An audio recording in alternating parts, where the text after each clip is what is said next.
एक महाराज है जो कि जजमाना में जावे आप आदत की पड़ोड़ी जो हीरे रा शौकीन जावे जे ते बीजो भोजन कमीज करे हीरे रो आपनो शौक भाई जरूर बनावनो। अपन मारवाड़ी में हीरे की कया करे गप्पो।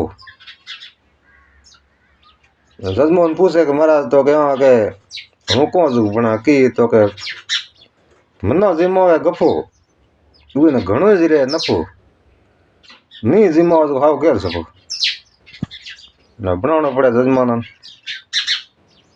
तो ये साहब आप रे गेड़ियो बे पड़ियो एक बार कोई एड़ो ऊंट मगजो धक्यो आपने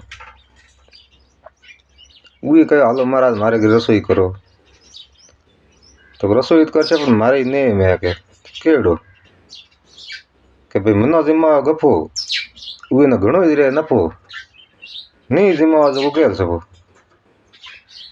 तो वही पासो कहो के महाराज मारे घरे ठाठ बाट घरड़ा लड़ड़ा घरे 308 जिमो तो जिमो गाड़ ने ठोकी एड़ी टाट टाट। वीडियो पसंद आवे लाइक शेयर कमेंट करता रहा फॉलो करना बटन दबाया यूट्यूब में जोता हो तो चैनल ने सब्सक्राइब करिया।